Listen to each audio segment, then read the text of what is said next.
Bueno, hoy día vamos a ver algo que tiene que ver con la segunda parte de la prueba. Todavía no hemos terminado lo que es comprensión lectora, solo hemos manejado un poquito de técnicas, después las vamos a profundizar, pero ahora también quiero trabajar con ustedes la otra parte, que es el léxico contextual.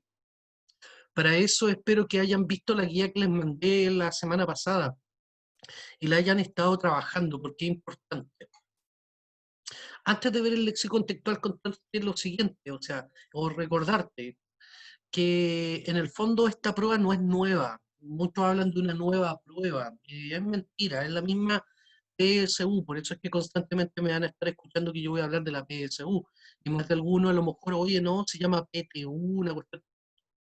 Es la misma PSU, solo que le quitaron de 4 ejes, quitaron 2, que fueron los conectores y plan de redacción, que dejaron la comprensión lectora, a la cual le agregaron más ejercicios, y el léxico contextual, que también agregaron más ejercicios.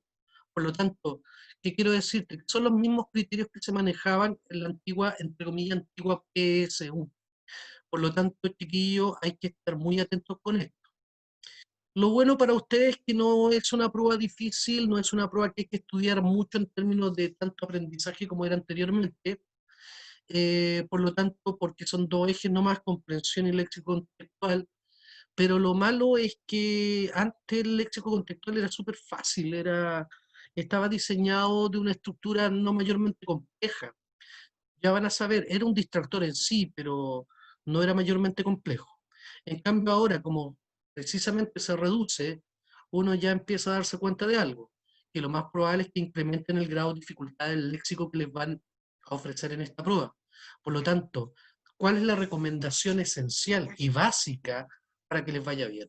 En primer lugar, lean, lean. O sea, las muchas falencias se resuelven a través de las lecturas, ¿ya? Y, y dos, que lean con diccionario. ¿Por qué? Porque también se trata de incrementar palabras. Muchas veces, ¿cuál es el error del joven postulante o del estudiante en general? ¿Verdad? Que lee a pedazos. Muchas palabras no las conoce, no se va a preocupar de buscarlas en un diccionario, de definirlas, las va a saltar y va a seguir leyendo y se va a armar una especie de rompecabezas con varias piezas faltantes. Y en el fondo, lo único que va a lograr es una lectura de deficiente calidad. Por eso es que, chiquillos, no te estoy pidiendo que tomen el Quijote y tomen textos sumamente complejos y se pongan a leer eso. No una revista, ¿verdad? Un cómics, cuentos, artículos, lo que a ustedes les guste, léanlo, pero léanlo con diccionario. Esa es mi primera gran sugerencia. ¿Ya? Bueno, voy a abrir entonces ahora la guía que ustedes deberían tener, que tiene que ver con la guía 2, obviamente de contenidos, que tiene que ver precisamente con lo que estamos hablando, que es el léxico contextual. Dice lo siguiente entonces, ejercicios de léxico contextual y comprensión lectora, pero primero, en estos momentos no nos vamos a preocupar tanto de la comprensión, sino del léxico. El objetivo entonces de esta guía es apoyarte en la resolución de los ejercicios léxico contextual, que nos apuntamos ahora directamente, y comprensión lectora que deberá enfrentar la nueva prueba de selección universitaria, aplicando técnicas y estrategias de apoyo para una solución efectiva de ellas. De eso se trata, chiquillos. O sea, acá mi rol, más que ayudarte, mejorar tu comprensión lectora, más que incrementarte el vocabulario, te voy a apoyar para desarrollar técnicas y obviamente enfrentar de mejor manera este instrumento que va a ser evaluado en enero, ¿ya? Por lo tanto, veamos el léxico contextual, aspectos generales. Dice, ampliar nuestro vocabulario es sin lugar a dudas un aspecto muy esencial dentro de nuestro desarrollo intelectual, puesto que ello nos permitirá incrementar tanto de manera cuantitativa como cualitativamente los conceptos de realidad que manejamos del mundo que nos rodea. Por otra parte, no debes olvidar una de las grandes características que nos presenta el lenguaje: soporta el pensamiento, el cual hemos desarrollado gracias a la adquisición de nuestra competencia lingüística. En el fondo, ¿qué te está diciendo? Que no es mentira un viejo dicho de los viejos, ¿verdad? Que a lo mejor los viejos cometemos muchos errores, pero tenemos sentencia bastante válida. De una sentencia válida, que yo me imagino que la has escuchado, es cuando te dicen como tú hablas, tú piensas. ¿Y saben qué? Eso no está nada de alejado, porque en el fondo, ¿sabes qué te están diciendo? Si tu vocabulario es pobre, si tu léxico, todas las palabras que tú manejas, es pobre en primer lugar, ya sea por la poca cantidad que tienes o las pocas definiciones que tienes de ello, significa que estás limitado a pensar. Es curioso eso, porque precisamente cuando hablamos que el lenguaje soporta el pensamiento, significa que mientras más conceptos tú vas adquiriendo, más amplio se empieza a convertir tu mundo intelectual. ¿Y para qué yo necesito manejar mi mundo, mi realidad? Precisamente para lograr cosas y no entrar en la típica frustración. Muchas veces le digo a los estudiantes, oye, ¿cuántas veces te ha ocurrido que tú decís, me gustaría esto, pero no puedo? Y te frustras. Es porque no has tenido la herramienta, las competencias para lograr algo. ¿Se dan cuenta, chiquillos? Por lo tanto, es válido decir que mientras más términos maneje en propiedad, ustedes obviamente van a ser, entre comillas, más inteligentes.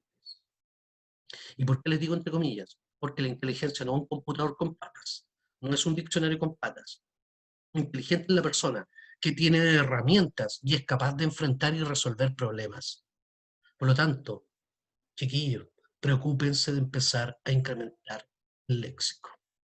Dice, la competencia lingüística que hemos adquirido desde muy pequeños, debemos desarrollarla constantemente, pues ello significará adquirir destrezas que nos facilitarán los pasos para solucionar los constantes problemas que enfrentamos, no solo en nuestra vida estudiantil, sino que también en nuestra vida laboral, cotidiana y afectiva. Es decir, el léxico, míralo como herramienta para resolver conflictos, conflictos que se te van a ofrecer tanto en tu vida personal como en tu posterior vida laboral y profesional. ¿Se dan cuenta? Piensen ustedes todos los términos que van a empezar a desarrollar y adquirir en la educación superior. Van a ser muchos. Y deben manejarlos muy bien, porque precisamente de ahí viene lo que se llama la profesionalidad. ¿Ya? Si apuntamos a objetivos prácticos, es necesario señalar que la nueva prueba de selección universitaria, ¿verdad?, te ofrecerá una serie de problemas conceptuales relacionados con formas de preguntas, comprensión lectora y específicamente de manejo de vocabulario contextual. O sea, tu léxico no solamente sirve para resolver este tipo de ejercicio, sino que también te va a servir para la comprensión lectora. Porque, ¿qué tal si hay términos que no vas a comprender en las preguntas? ¿Cómo vas a responder? E incluso si tienes un mejor léxico, no solamente vas a comprender bien las preguntas, sino que también vas a decodificar muy bien los distintos enunciados que se te van a ofrecer y encontrar la respuesta correcta. Por lo tanto, esto no es solamente limitante para este tipo de ejercicios. Aumentar el léxico es para poder desarrollar todo el instrumento completo. ¿Ya? Y les tengo que decir algo, porque para eso dejaron estas unidades. Uno dice, ¿por qué no dejaron conectores? Si el manejo de conector era para demostrar si tú hablabas castellano. Oye, ¿por qué sacaron plan de reacción? Si en el fondo era para ver si tú eres lógicamente, si tú pensabas lógicamente, si manejas tu lengua en forma lógica. Porque dijeron, hay dos cosas que los chiquillos pueden que estén falentes. Uno, sean malos para leer y no comprendan. Dos, que tengan un dominio léxico bajo, por ende, no tengan las competencias intelectuales para poder acceder al estudio universitario. ¿Se dieron cuenta? Por lo tanto, ya hay un problema. Y lamentablemente se demostró, se demuestra, sobre todo por pruebas internacionales como PISA, etcétera, que precisamente ahí es donde estamos mal los chilenos. Comprensión lectora y léxico. ¿Y por qué? Porque nosotros no manejamos mayormente el castellano. Nosotros tenemos una lengua muy distinta al castellano, una lengua casi a nivel de jerga, ¿verdad? Y a tal nivel que muchos extranjeros, y que hoy sobre todo hay una abundancia de extranjeros, ¿verdad? Una gran inmigración en Chile, Ya complicado hablar con los chilenos. ¿Por qué? Porque dicen que raro. Supuestamente hablan castellano, pero no hablan castellano el chileno. ¿Se dan cuenta? Porque hablamos el perfecto chileno. Ya vamos a ver eso. Inventamos muchas palabras, descontextualizamos, utilizamos modismos, una serie de cantidad, y que no ofrece, que no necesariamente están relacionadas con un castellano como que va a medir esta prueba. La prueba va a medir un nivel de castellano culto formal. Ojo. ¿Mm? Ya, dice entonces, razón por la que se hace imprescindible que incremente tu acervo lingüístico en cuanto a términos, definiciones, relaciones semánticas y sintácticas, diferenciación de vocabulario literal y figurado o denotación, connotación, como lo vamos a ver, etcétera. Además de manejar una exhaustiva estrategia para la resolución de los ejercicios. Al ser una prueba objetiva, eso es lo positivo que tiene, que todos los ejercicios se pueden desarrollar con técnicas. Incluso puede pasar que más de algún concepto no lo entiendas, no lo conozcas, pero con técnica puede solucionarse el problema. ¿Ya? Es el gran favor que nos hacen en esta prueba. ¿Mm? Veamos entonces, vamos directamente. Léxico contextual, definición. ¿Qué es léxico contextual? Dice, corresponde, escuchen, a un tipo de ejercicios donde debes seleccionar uno, ¿verdad? De 5 términos ofrecidos, sin que altere su significado, con relación a un texto que se te entregará con antelación.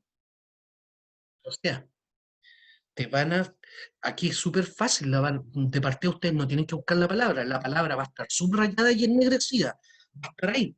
¿Y qué te van a pedir? Te van a pedir algo súper específico, reemplaza por otro término que hay, pero sin que pierda el sentido en la estructura, ya sea oracional o de párrafo. Ya vamos a ver eso, que es muy interesante. En el fondo, te están diciendo, chiquillo, ¿tú entiendes que las palabras funcionan en contextos? Tú sabes que hay un fenómeno en Chile muy fuerte que es de descontextualización, que significa que nosotros a muchas palabras le damos definición que no corresponden, en primer lugar. En segundo lugar, nos gusta utilizar palabras y muchas veces inconexas con lo que estamos diciendo y no nos damos cuenta. ¿Ya? El chileno tiene esa falencia. ¿Por qué? A lo mejor nos gusta a nosotros hacer ese juego. Tenemos una manía de invención de palabras, tenemos una manía de descontextualización de palabras, hablamos muy rápido, modulamos muy mal, por lo tanto, en el fondo, más que la palabra, es cache el todo. ¿Se dan cuenta? Es una habilidad, pero es malo cuando nos miden desde un punto de vista de lengua castellana. ¿Mm? Y nuevamente insisto, esta prueba no te mide como chileno, esta prueba te mide como castellano parlante. ¿Por qué? Porque ninguna prueba de selección universitaria es únicamente para nacionales. Recuerden, la inmigración es grande. Hoy tenemos una gran colonia peruana, boliviana, haitiana, etcétera, y que también tienen pretensiones de ingresar a la universidad y van a tener que rendir la prueba. ¿Se dan cuenta? ¿Y cuál es la prueba? Castellano. Es el requisito, castellano, no chileno. Por lo tanto, chicos, harto ojo. Lamentablemente, como también siempre lo digo, el perrito Lipigas, que ahora está reapareciendo en espíritu, no entra a la universidad. ¿Por qué? Porque lo que él, como él se expresa, no es castellanamente. ¿Mm? Dice, es importante, perdón, entonces, ¿qué es léxico contextual? Corresponde a un tipo de ejercicio donde debe seleccionar uno de 5 términos ofrecidos sin que altere su significado con relación a un texto que se te entregará con antelación. Partiendo de esto, debemos tener presente que no se trata de ejercicios, importante esto, de sinónimos ni antónimos, ni tampoco de técnicas relacionadas con el antiguo término excluido. Antes había una unidad, pero era de la prueba de aptitud académica, que era el término excluido, y tú tenías que buscar la palabra o antónima o sinónima. Curioso. Era un ejercicio tan malo que lo sacaron. Malísimo. ¿Ya? Algo bueno que hizo la PDVSA Buscado. Mantuvo los conectores, mantuvo plan de redacción y mantuvo la comprensión lectora. Pero los términos excluidos, chao, que era esa porquería de sinónimo y antónimo. Ese era el primer error. Segundo error proviene, lamentablemente, nosotros los profesores de lenguaje, que te mal enseñamos con los famosos sinónimos y antónimos. De partida hoy, hablar de sinónimos y antónimos es una teoría antigua y mala. ¿Qué mala? En primer lugar, porque te enseñamos que los sinónimos eran los calcos de otras palabras. Ah, mira, lindo, bello, perdón, lindo, bello, hermoso, grato, agradable, son sinónimos. Pero nunca nos dijeron que no eran palabras calco, que no eran palabras iguales. Ya vamos a ver eso. Que incluso entre ellas se diferencian. Ah, y te dijimos también que antónimo de lindo es feo, es decir, la palabra opuesta o contraria. Sí, pero la gran mayoría de las palabras castellanas no tiene por qué tener antónimos. ¿Te das cuenta? Pero sí nos empezaron a meter en la cabeza el sinónimo y antónimo, ¿verdad? Yo siempre les pregunto, chiquillos, veamos el juego del sinónimo. Si yo les preguntara, lindo, hermoso, son sinónimos. Tú los puedes ratificar en el diccionario, antes pintado de amarillo y hoy de verde. Ratifícalo. Y salen como sinónimos. Pero si yo te preguntara, ¿qué prefieren, chicos? ¿Una casa linda o una casa hermosa? ¿Alguien me puede responder eso? ¿Qué prefiere? ¿Una casa linda o una casa hermosa? Profe, ¿Hermosa? Hermosa. ¿Por qué, Aline? hermosa Explica. te da como esa sensación de que es más que lindo. Está Muy como por bien, encima. muy bien. A mí por lo menos me da esa sensación. Perfecto, perfecto. Muy bien, está claro. Bien, Aline, bien, Cristóbal. ¿Por qué? Porque uno dice, oye, pero está claro. Una casa linda está bien, pero una casa hermosa es mucho mejor. Y ahí nos damos cuenta que, claro, el concepto hermoso tiene mayor grado de intensidad que lindo. Por lo tanto, no es lo mismo. Oh, ¿verdad? Po? ¿Verdad? No son las mismas palabras. Pueden tener cercanías, por supuesto, pero no tienen por qué ser iguales. ¿Ya? Segundo lugar, ¿cuántas veces nos dijeron antónimo de mesa? Silla. ¿Ya? Antónimo de mesa, silla. Yo no decía, ¿y por qué? Sí, pues porque en la mesa tú te apoyas y en la silla tú te sientas. Son totalmente distintas. Ya, pues, pero entonces yo también soy antónimo de mesa, pues. No tengo nada que ver. Es más, comprobémoslo. Si yo le doy ahora tres elementos, le digo silla, mesa, gato. ¿Me escucharon? Silla, mesa, gato. ¿Cuál elemento sacarían? ¿Un gato? ¿Por qué, Aline? Muy Porque bien, la silla y la mesa, o sea, como que están juntas y el gato como que no tendría nada que ver cómo ser un sinónimo ni un antónimo.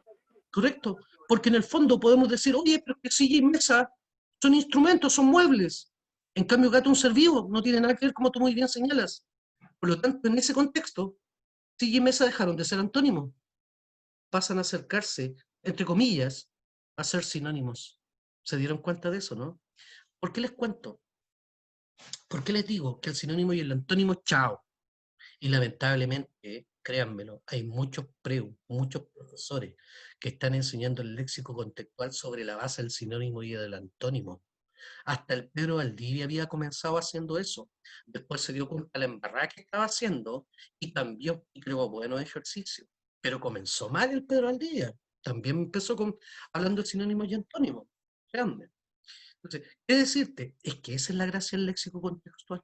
El contexto, lo que rodea la palabra. Y el contexto puede determinar algo. En un contexto, dos palabras se acerquen, lo que se llama cercanía de significados. Sinonimias para algunos, pero ya no más sinónimos. O bien, en otro contexto, esas mismas dos palabras se alejen, lo que se llama lejanía de significados. O antonimia, pero no antonimia. ¿Ya? Va a depender del contexto, únicamente de eso, porque las palabras son vivas, las palabras no son muertas, funcionan solo en contextos. ¿Se dan cuenta? Por lo tanto, primer requisito, eviten jugar con el sinónimo y antónimo en esta unidad, porque no les va a funcionar.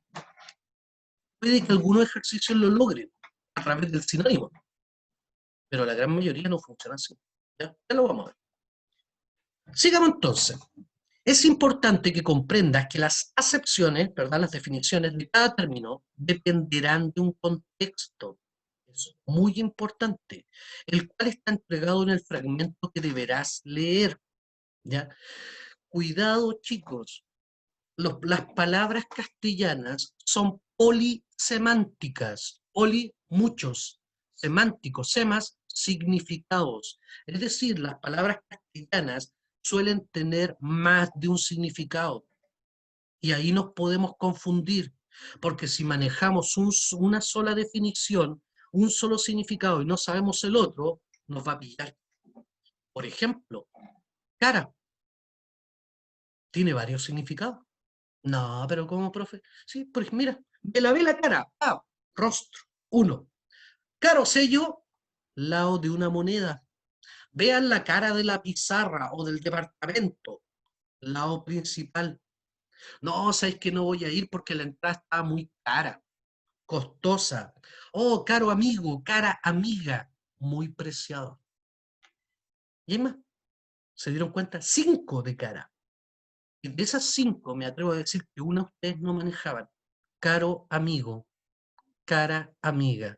Si yo digo, hoy tengo una cara amiga, ¿qué pensarían? ¿Le cuesta plata a su amiga, pues, profe? No, no se refiere a costo, sino que se refiere a muy querida, pero no la utilizamos mayormente en Chile. ¿Se dieron cuenta? Prácticamente es, o no sabía que tenía esa definición. Y eso ocurre, que muchas palabras castellanas, prácticamente todas, tienen varias definiciones. Por eso es que los términos castellanos son polisemánticos. Y para poder entender esas definiciones, necesitamos de los contextos. ¿Ya?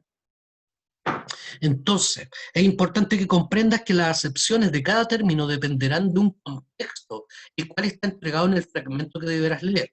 Esto podría provocarte varias dificultades, puesto que en un término puede cambiar incluso su definición entregada por el diccionario. Ya vamos a hablar de eso. Por otro sentido que no aparece en él. ¿Cómo, profe? O sea, tú ya estás hablando de, tengo que aprenderme definiciones de las palabras, ¿sí? Pero por otro lado, entender que a lo mejor pueden aparecer definiciones que no corresponden al diccionario, sí, porque van a depender del contexto. ¿Saben, chiquillos? Recuerden ustedes tienen que enfrentar en comprensión lectora 3 tipos de textos. Los textos literarios, donde están los narrativos y dramáticos. Primer grupo. Segundo grupo, textos argumentativos expositivos, ensayos, etc. Segundo grupo. Textos provenientes de los medios de comunicación, ya sean editoriales, etc. Esos son los 3 tipos. De los 3, 2 son generalmente objetivos, los expositivos argumentativos y los provenientes de los medios de comunicación. Pero te queda uno, que es literario, ya sea en narrativa o drama. Y ocurre que la literatura es absolutamente creativa. ¿Qué significa? Que te puede alterar el sentido de una palabra, recreándola. La lírica trabaja mucho esto, por eso sacaron la lírica de acá. ¿Por qué? Porque te podía complicar mucho. Si yo digo, la lluvia de sus ojos. Ah, que está lloviendo, está llorando, las lágrimas. Sí, pero en ninguna parte en el diccionario me dice lluvia, lágrima. No, pero yo lo subentiendo. Lenguaje figurado, connotación, denotación. Por lo tanto, atento, chiquillo. La parte literaria es la más complicada del léxico contextual. Ojalá todos los textos fueran fomes, aburridos, es decir, los objetivos. Porque esos van a trabajar el lenguaje tal cual aparece en el diccionario. Pero los textos literarios, que van a ser muchos en esta prueba, no tienen por qué trabajar un lenguaje propio del diccionario. Y ahí es donde usted va a tener que estar súper atento con respecto a cómo está la palabra trabajada en el contexto. ¿A eso se refiere esto? ¿Mm?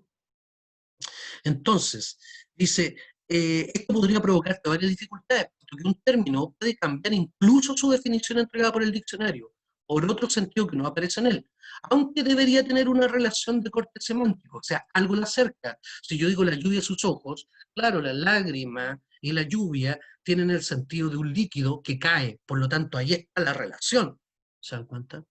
Por otro lado, debes recordar que las palabras no son estructuras muertas, ni aisladas, es decir, no funcionan en un diccionario únicamente, no, se trabajan. Y por otro lado, no son aisladas, es decir, tienen muchas definiciones, sino que cobran vida y sentido en la medida en que las empleas dentro de un contexto.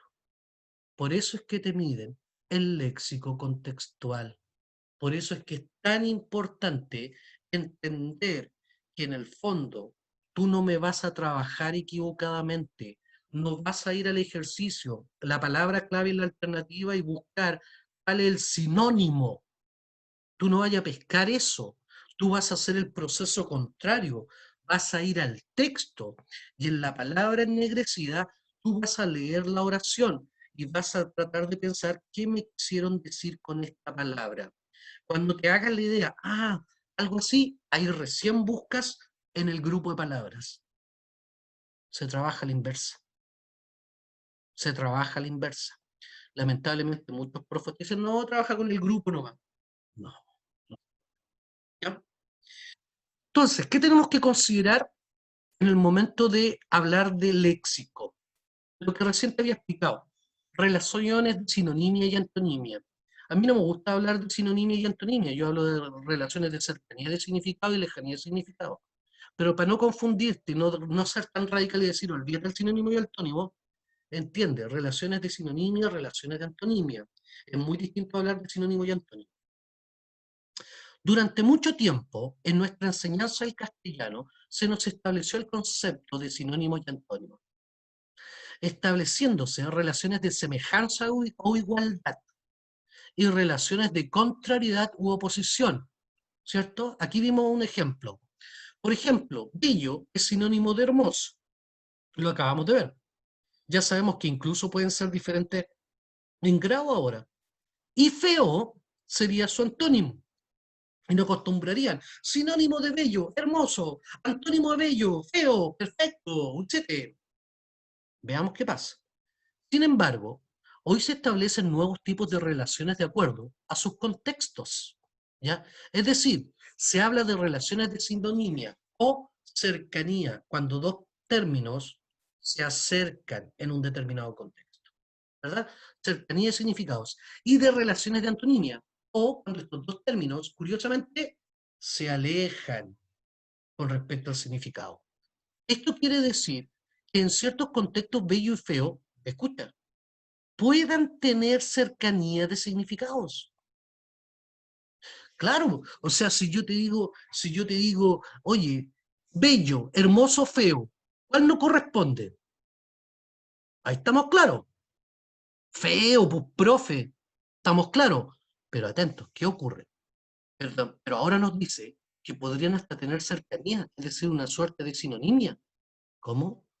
Y pueden tener cercanía de significado. Si lo vemos, por ejemplo, desde un punto de vista estético, o incluso establecer que bello y hermoso pueden tener lejanía si lo vemos desde el punto de vista de su grado de intensidad, lo que dijimos.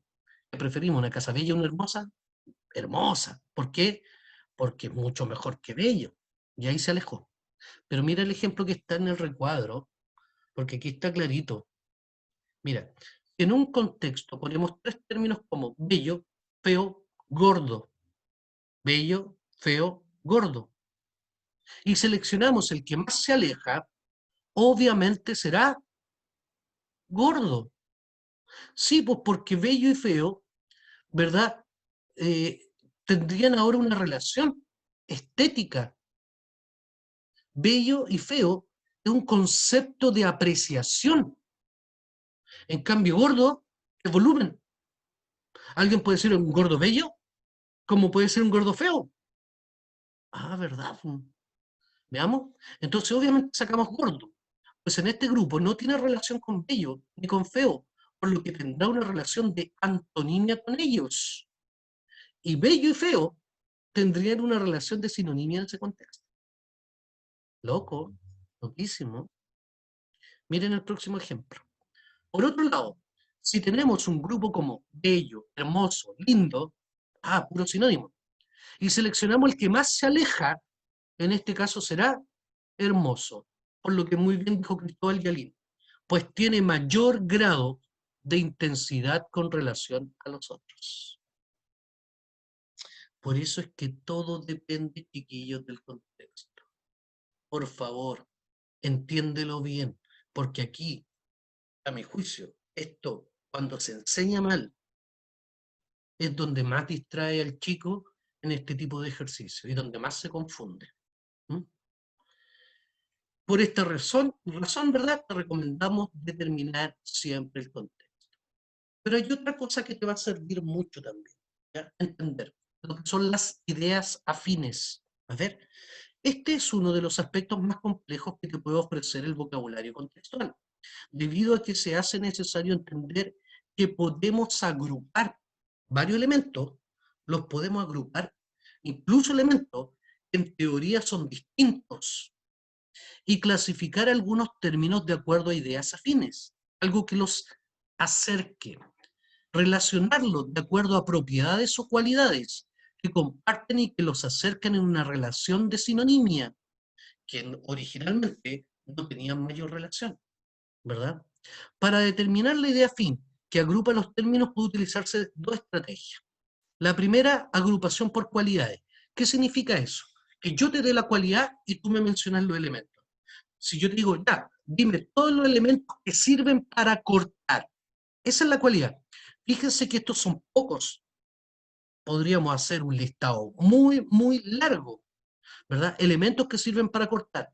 Por ejemplo, cuchillo, serrucho, sierra, bisturí, tijeras, hacha, guillotina, navaja, cortaplumas, hoja de afeitar, hoz, guadaña, etc. Son algunos.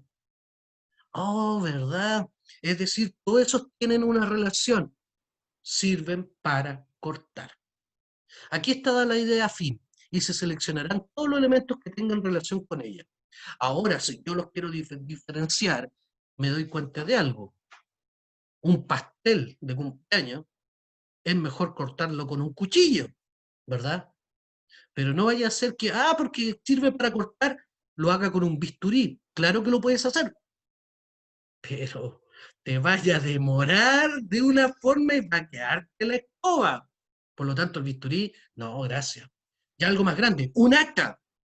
Corta un pastel con el hacha. Te va a quedar la escoba. ¿Te das cuenta? Son distintos, pero se asocian. Los podemos asociar cuando entendemos la idea afín. Ojo, porque los ejercicios del léxico contextual trabajan con la idea afín. Y eso es lo que quiero que ustedes descubran. Cuando ustedes lean la palabra, que busquen la idea afín. ¿Qué es lo que me quisieron decir?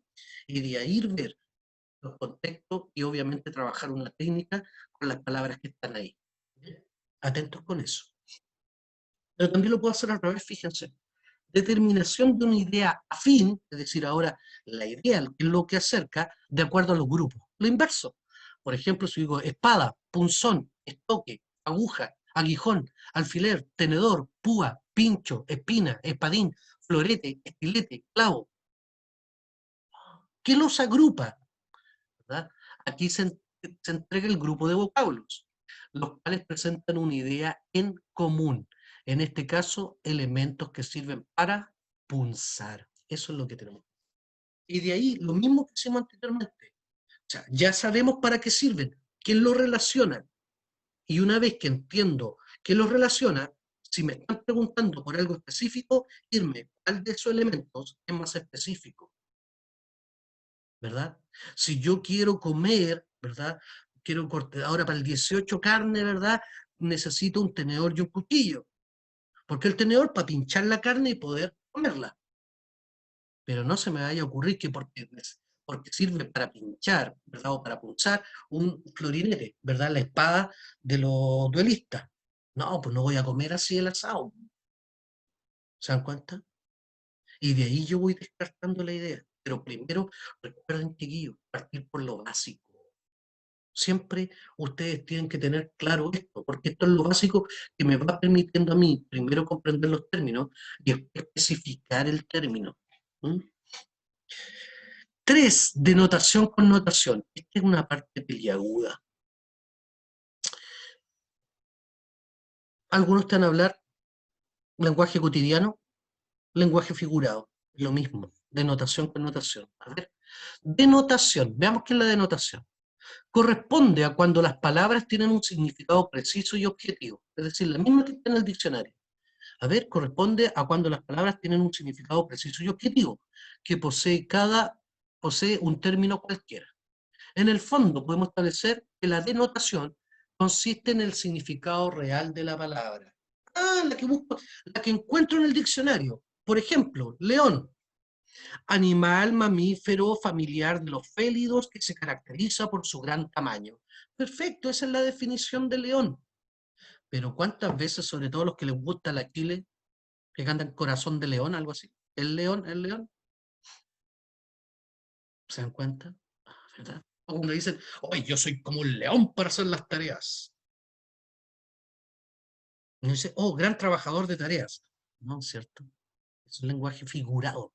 O, en este caso, connotativo. Lo denotativo es lo que te va a pedir lo objetivo. Nuevamente insisto, cuando tú vas a trabajar la idea del lenguaje denotativo, los textos objetivos, expositivos argumentativos, provenientes de los medios de comunicación. Pero ocurre que está lo connotativo, que dice, corresponde al conjunto de valores secundarios, cuando opinamos, cuando comentamos, cuando valoramos, a eso se refiere. De valores secundarios que rodean a una palabra en el sistema de cada hablante, por lo que es personal e individual. Cada uno le da un valor. El valor connotativo de una palabra depende de la intención del término y la variación de posibilidades de significación, algo que los relacione. Recuerden lo que aprendieron. Ideas afines, alguna afinidad con algo.